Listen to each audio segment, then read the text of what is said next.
I was in London, closing a deal for my software company when my phone pinged with an email from Lucas that turned my world upside down. My name's Olivia Bennett, 41 years old, CEO of a tech firm in Calgary, married to Lucas Carter for 12 years, and I was exhausted from a 14-hour day of meetings when I saw the subject line, "We need to move on." I opened it expecting some work issue, maybe a client problem, but it was Lucas saying he was done with our marriage, saying he'd already filed for divorce, saying he'd moved out and had someone new living in our house in Calgary. I read it twice, sitting on that hotel bed, thinking I'd misread, thinking there had to be more. But that was it. My entire life ended in a few lines, delivered like a memo. I didn't scream, didn't cry, just felt this heavy knot in my chest like I couldn't get air, and then my gut told me to check our joint account because something wasn't right.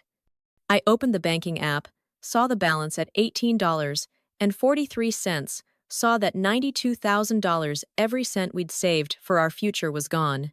Transferred 2 days ago to an account I didn't know. I refreshed the app over and over, hoping it was a mistake, but the numbers didn't change, and that's when I knew this wasn't just Lucas leaving me. This was him trying to destroy me, him and whoever was in my house planning this while I was halfway across the world. I stood up, grabbed a water from the minibar because I don't drink when I'm rattled, and opened my laptop to check our other accounts, hands shaking, not from sadness, but from this raw, burning thing building inside me. My personal savings, the one I'd kept separate since we got married, was safe, thank God, because I'd always had a rule about protecting myself, but our investment account, the one for retirement, was down to $112. I called the bank right then, 3 a.m.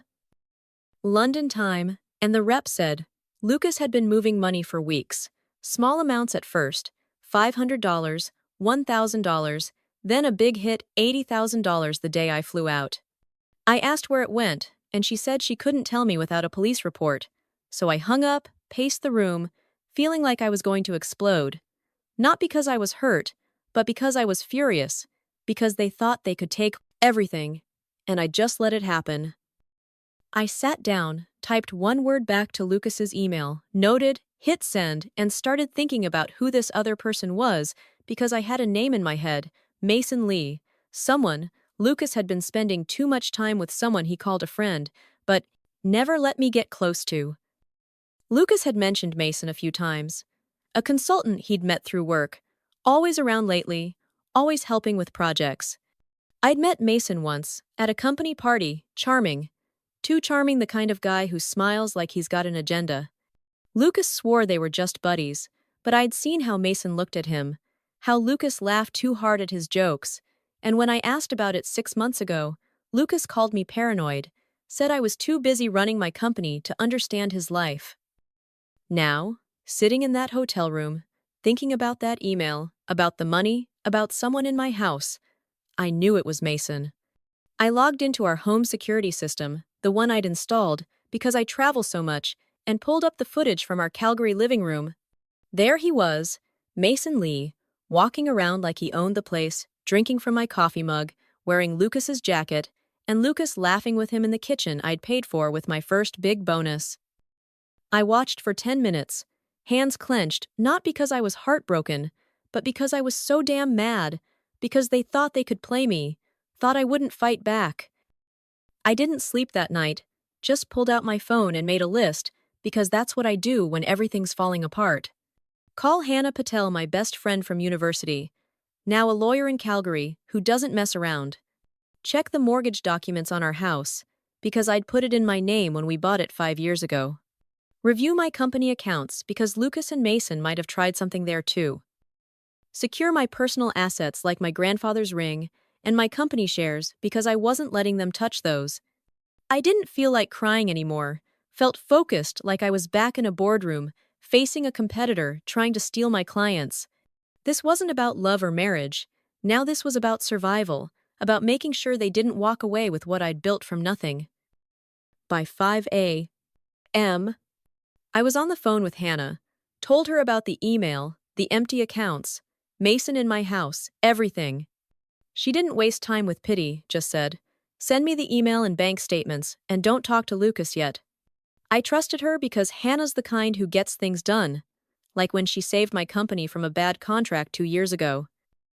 I forwarded her everything, then spent an hour digging through my email for anything Lucas might have sent or received that I'd missed. Found a thread from 2 months ago, Lucas to Mason, talking about moving forward with the plan, something about equity and quick transfers. It didn't click then, but now it was obvious they'd been setting this up for months, waiting for me to leave the country so they could pull it off. I had a client meeting that morning. Don't know how I got through. It was running on coffee and adrenaline, smiling, shaking hands, talking about software, like my life wasn't in flames. Nobody noticed, because I'm good at keeping it together, always have been. But the whole time I was thinking about Lucas and Mason, about how they thought they'd outsmarted me, about how they were probably celebrating in my house. I kept checking my phone waiting for Hannah's reply, and when it came, it was short. Call me. Secure line. I stepped out, found a quiet corner, and dialed. She said Lucas had tried to refinance our house, forged my signature to pull out $350,000 in equity, and the bank had processed it because Lucas had my login details from years ago when I'd shared them. Hannah had flagged it as fraud, but half the money was gone, transferred to an account linked to Mason Lee. That's when it sank in. This wasn't just Lucas walking out. This was a heist, a calculated move to take my money, my house, maybe my company, and disappear before I could stop them. I stood in that London hallway, people passing by oblivious, and felt something click. Not grief, not betrayal, but clarity. I told Hannah to freeze everything she could file, whatever paperwork we needed, get me on a flight back to Calgary. I didn't care about the client deal, didn't care about anything, except getting home and ending this, not with tears or shouting, but with the same precision I'd used to build my company from a laptop in a basement. Lucas and Mason had started this fight, but I was going to finish it, and I was going to do it my way. I landed in Calgary 3 days after that email. From Lucas didn't tell him I was coming. Didn't text, didn't call. Just checked into a motel downtown, under my maiden name because I wasn't ready for him to know I was back. Hannah had already warned me to keep things quiet until we had a plan. Said Lucas and Mason were moving fast, and we needed to move faster. I was running on fumes, still jet-lagged from London, but the anger in my chest kept me going. Not the loud kind of anger, the kind that makes you sharp, makes you see everything clearly. I met Hannah at a coffee shop 10 miles outside the city, some hole-in-the-wall place with sticky tables, and nobody who'd recognize us. She slid a folder across the table. Didn't say anything, just nodded for me to open it. Inside were bank statements, mortgage documents, and a refinance application for our house, with my signature on it, except it wasn't mine, not even close. The loops on the letters were wrong, the pressure too light, like someone had tried to copy it from memory. Lucas did this, I said, not asking, just knowing. And Hannah nodded, said it was filed 2 weeks ago, pulling $350,000 in equity, half of it already gone, moved to an account in Mason Lee's name. I leaned back in the booth, gripping my coffee mug so hard, I thought it might crack because this wasn't just about Lucas leaving me for Mason. This was them trying to bury me, take everything I'd worked for, and leave me with nothing. Hannah said the bank was investigating, but we needed proof of what they were doing, because fraud like this doesn't stick unless you've got them dead to rights. I told her I'd check the security system again, see what the cameras in the house had caught since I last looked, and she said to forward her anything I found, no matter how small. I drove to the motel after that, locked the door, and pulled up the security app on my laptop, heart pounding, because I knew I was about to see something that'd make this real. The footage loaded, and there was Lucas in our dining room. My dining room, the one I'd paid for with my first $1 million contract. And Mason was with him, not just hanging out but going through my files, my work files, the ones I kept in a locked drawer, because they had company data, client lists, financial projections. I watched Mason flip through them, take pictures with his phone, and Lucas just stood there nodding like it was normal, like it was okay to sell me out. I slammed the laptop shut, not because I couldn't handle it, but because I needed to move. I needed to do something before the rage took over completely. I called Hannah, told her what I saw, and she said to send her the footage right away. Said this wasn't just about the house anymore, this was corporate espionage, maybe worse. I forwarded the video, then opened my company's server from my phone. Checked the access logs because I'm the kind of CEO who knows every detail of her business. Sure enough, someone had tried to log into my executive account 3 times in the past week. Wrong password, but the IP address traced back to a coffee shop near Mason's apartment. I sat on the motel bed, staring at the screen, realizing Mason wasn't just Lucas's side piece. He was a traitor, someone I'd hired 2 years ago, trained, trusted, brought into my inner circle because I thought he had potential. He'd been at my boardroom table. My company retreats my house, for God's sake, and now he was using my own data against me. I called Hannah again, told her about the login attempts, and she said we needed to lock down my company accounts, freeze any transactions, and get a forensic accountant to trace where the money was going. I spent the next hour on the phone with my IT team, telling them to change every password, revoke Mason's access, and flag any unusual activity. They didn't ask why, just did it, because they know I don't call at 10 p.m. for nothing. By midnight, I was back on the security app, watching more footage, and that's when I saw something that made my blood run cold. Lucas and Mason were in my home office, not just rifling through papers, but talking about selling my shares in my own company, the ones I'd earned over a decade of 80-hour weeks. Mason was saying he had a buyer lined up, someone who'd pay cash, no questions asked, and Lucas was agreeing, saying they'd list it through a shell company, so I wouldn't trace it back. I recorded the footage on my phone, sent it to Hannah, and sat there feeling like the ground was falling out from under me. Not because I was hurt, but because I was so damn mad I could barely think straight. Hannah called me at 2 a.m. Said the footage was gold. Said it showed intent conspiracy enough to get the RCMP involved if we played it right. She'd already contacted a detective. She knew someone who worked financial crimes, and they wanted everything. We had bank records, security footage, login logs, the works. I told her to send it all. Didn't care about the time, didn't care about anything, except making sure Lucas and Mason paid for this.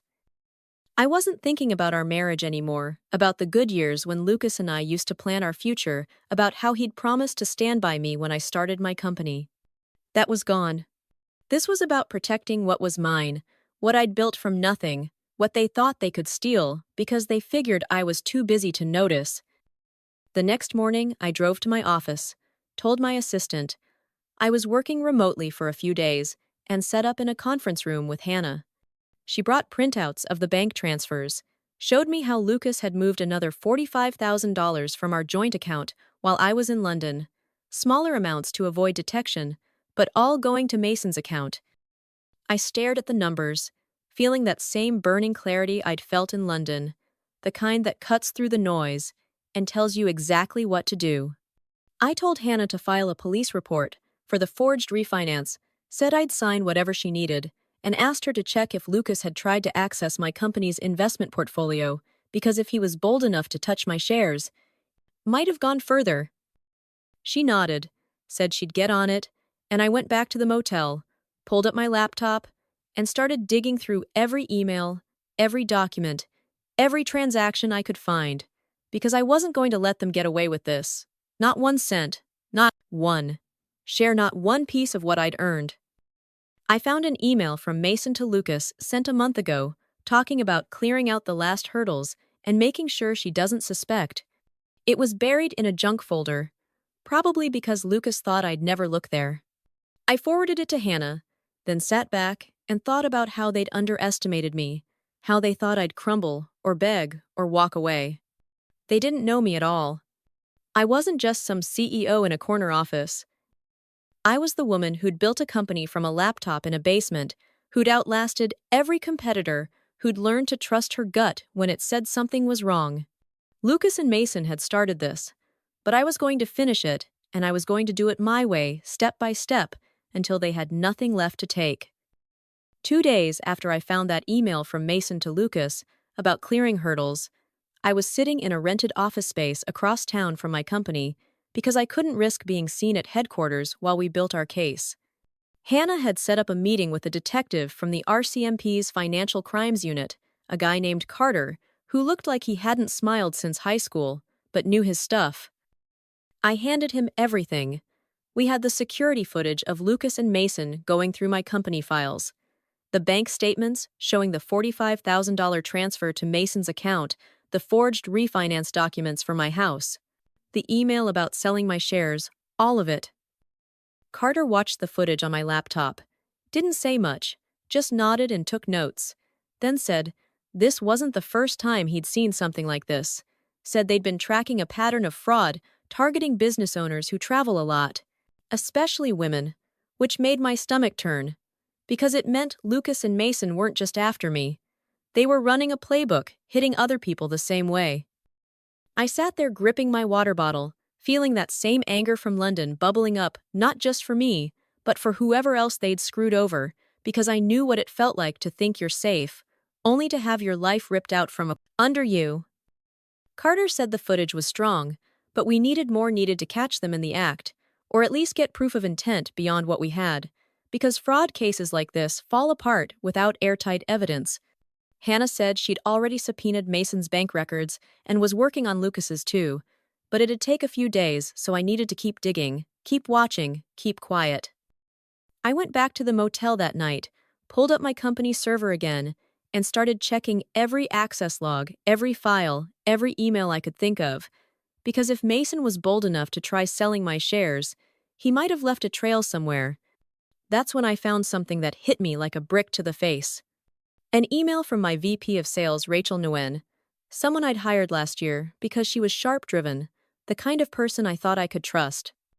She'd sent a message to Mason 3 weeks ago, nothing direct, just a line about keeping things discreet and making sure Olivia's out of the loop. I read it twice, heart-pounding, because Rachel was someone I'd mentored, someone I'd brought into strategy meetings, someone who knew my business inside out, and now it looked like she was in on this, or at least knew what Mason was doing, and didn't tell me. I forwarded the email to Hannah, called her right away and told her what I'd found, told her I couldn't believe Rachel would do this, that I'd trusted her, promoted her, given her a shot when others said she was too green. Hannah said to calm down, said we'd deal with Rachel later, but right now we needed to focus on Lucas and Mason, because they were the ones driving this. She said the RCMP wanted me to set up a sting, something to catch them moving money or trying to sell my shares, because that'd give Carter what he needed to make arrests. I didn't hesitate, told her I was in, told her I'd do whatever it took to nail them, because the thought of Rachel knowing and staying silent made me so mad I could barely see straight, made me want to walk into my office and fire her on the quote, "Fair spot," but I knew that'd tip Lucas and Mason off, so I held it together, focused on the plan. The next morning, I met Hannah and Carter at the RCMP field office in Calgary, sat in a conference room with bad coffee and a whiteboard covered in names and arrows. I didn't fully understand. Carter said they'd traced some of Mason's transfers to a real estate agent named Daniel Brooks, someone who specialized in quick cash sales, same as the pattern they'd seen in other cases. He showed me records of 3 other CEOs, all women, all hit the same way. Husbands or partners teaming up with someone like Mason to drain accounts, sell properties, even liquidate company assets while the women were overseas on business. I stared at the files, names I didn't know, lives torn apart, and felt this fire in my chest, not just for me, but for them, because Lucas and Mason weren't just thieves. They were predators picking off people who were too busy building something to see it coming. Carter said my case could break this open, said the footage and emails were enough to get a warrant, but a sting would seal it, make it impossible for them to wiggle out. I told Carter I had an idea, said we could use my company's investor portal to bait them, set up a fake share sale that looked real, something Mason would jump at because he was already trying to sell my stock. Hannah liked it, said we could monitor the portal record, every click, every login, and if Mason or Lucas took the bait, we'd have them on wire fraud, conspiracy, the works. I spent the rest of the day working with my IT team, not telling them the whole story, just saying we were testing security, which wasn't a lie. We set up a dummy account, made it look like I was transferring shares to a new investor, and leaked the details through an email chain I knew Mason could access because he still had backdoor credentials I hadn't fully revoked. I hated doing it, hated pretending. I didn't know what was happening, but I kept thinking about Rachel's email, about Lucas laughing in my kitchen, about Mason taking pictures of my files, and it kept me focused, kept me moving. That night, I checked the security footage, again, saw Lucas and Mason in my home office. Mason on my computer, Lucas pacing, talking about how they needed to move fast because I was starting to ask questions. Mason said he'd handle it, said he had Brooks ready to buy the shares, said they'd split the cash and be gone before I figured it out. I recorded every word, sent it to Hannah, sent it to Carter, and sat there feeling this strange calm. Not because I was okay, but because I knew we were close, knew they were walking into a trap they couldn't see. I called Hannah, after told her I wanted to confront Rachel, not fire her, just talk, see what she knew, because I needed to understand how deep this went, needed to know if I'd been blind to everyone around me. Hannah said no, said it was too risky, said we had to wait until Mason and Lucas were locked up, but I wasn't sure I could because Rachel's betrayal wasn't just business. It was personal, like a knife in my back from someone I'd lifted up. The next morning, Carter called, said Mason had taken the bait, logged into the investor portal, tried to initiate a transfer of my shares to Brooks's account. I stood in the motel room, phone pressed to my ear, feeling my pulse race, not with fear, but with something like victory, because we had him, had them both, and they didn't even know it yet. Carter said to sit tight, said they were moving in soon, said my footage, and the portal logs were enough to make it stick. I hung up, looked at my laptop, and thought about how Lucas and Mason had underestimated me. I thought I'd break, or give up, or let them take what was mine. They were wrong. I wasn't done, not by a long shot, and I was going to make sure they learned that the hard way. 3 days after Mason took the bait on the fake investor portal, I was parked down the street from my house in Calgary, sitting in a rental car with Hannah, because Detective Carter had told us to stay clear. But I needed to see this happen, with my own eyes.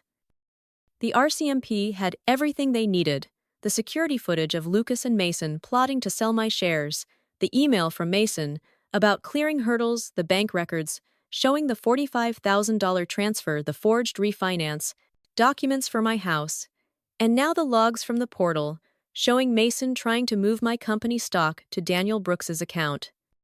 Carter had called that morning, said they were moving in today, said they'd catch Lucas and Mason at the house because the cameras showed they were there every day, going through my files, planning their next step like they thought they'd already won. I sat in the car, hands gripping the steering wheel, not nervous, not scared, just ready, because after weeks of watching them take apart my life, this was the moment I'd been waiting for, the moment they'd learn they picked the wrong person to mess with. Hannah was on her phone texting Carter for updates, and I kept checking the security app on my laptop, watching the live feed from my house, seeing Lucas in my office, Mason at my desk, both of them talking like nothing was wrong, like they weren't about to lose everything. Then it happened. 3 RCMP vehicles pulled up, no sirens, just quiet, professional, and within seconds, officers were at my front door knocking, then entering when nobody answered. I watched on the feed as Lucas froze, Mason dropped his phone, and the officers moved in calm but firm, telling them to put their hands up, reading their rights, cuffing them while they stammered excuses. I couldn't hear but could guess. I didn't cheer, didn't cry, just sat there feeling this weight lift off my chest, not because it was over, but because it was real, because they couldn't run from this, couldn't talk their way out, couldn't take one more thing from me.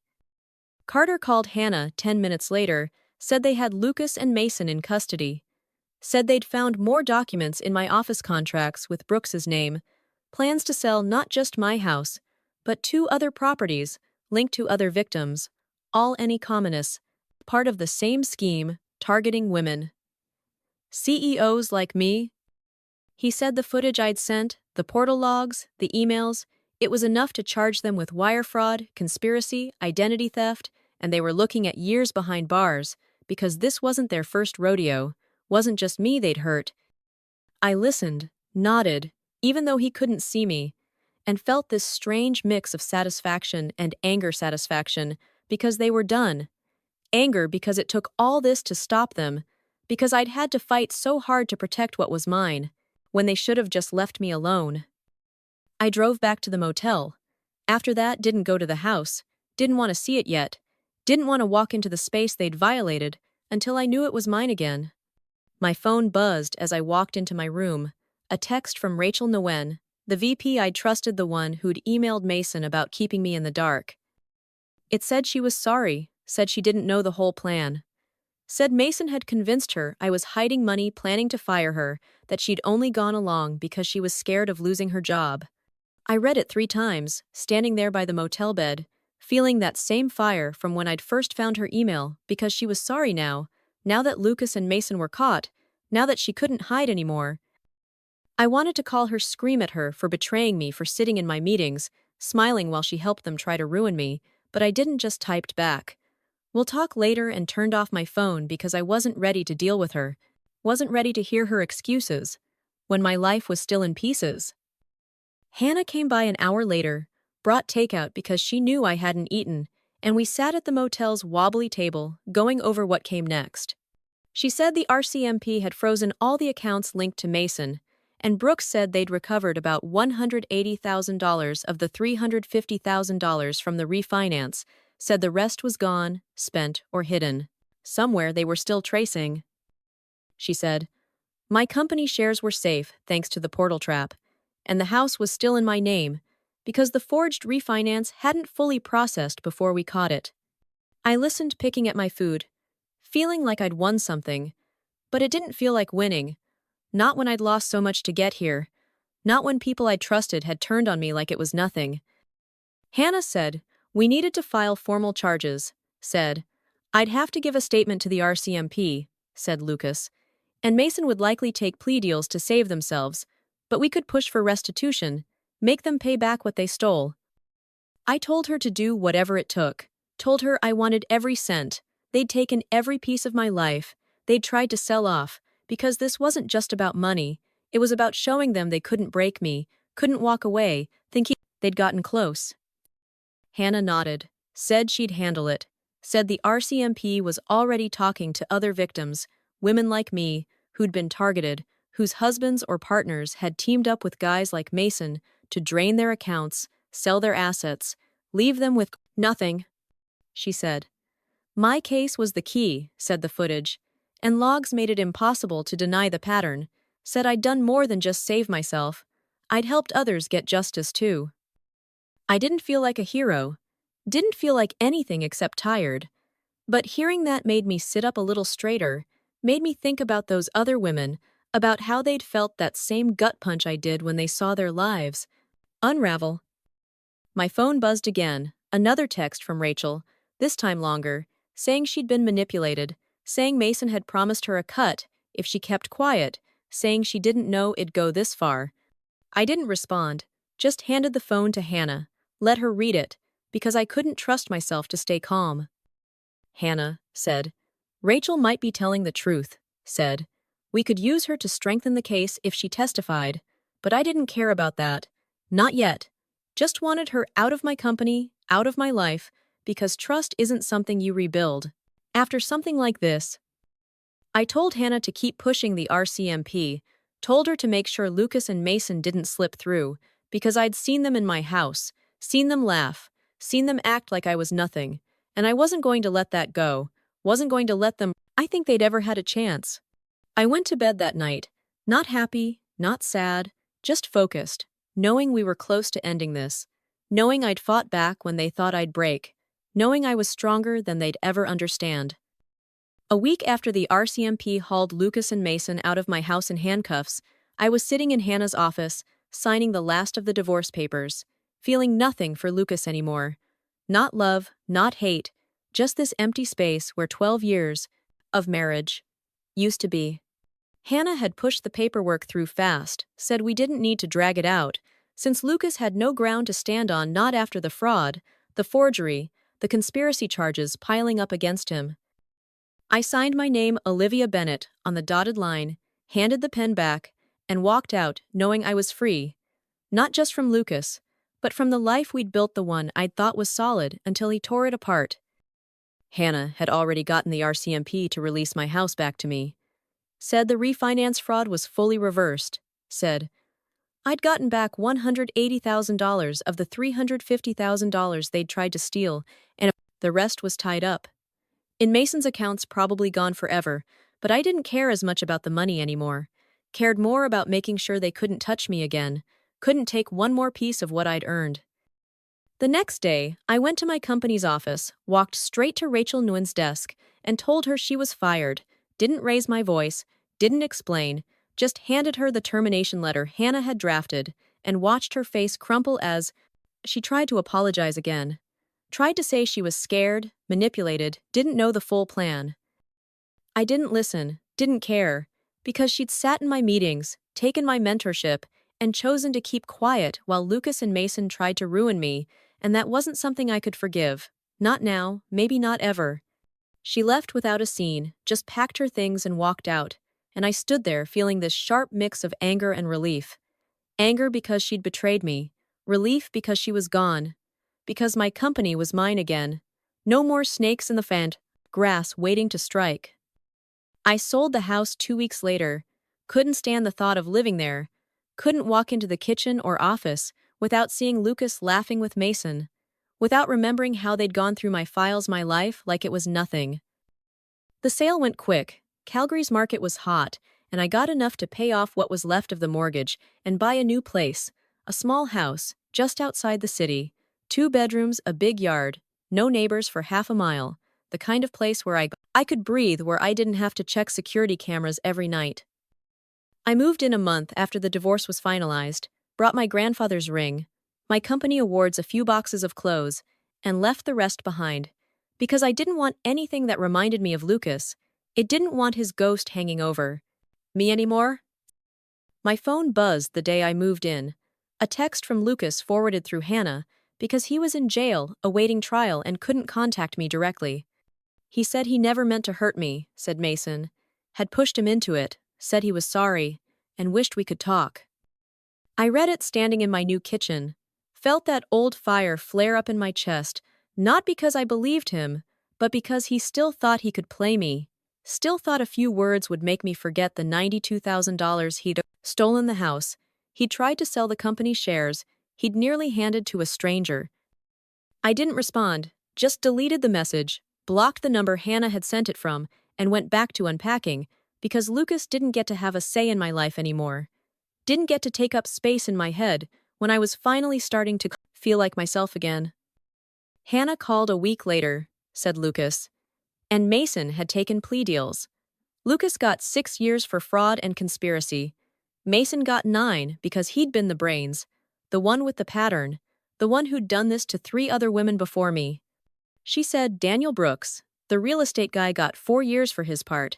Said the RCMP had used my case to crack open their whole operation.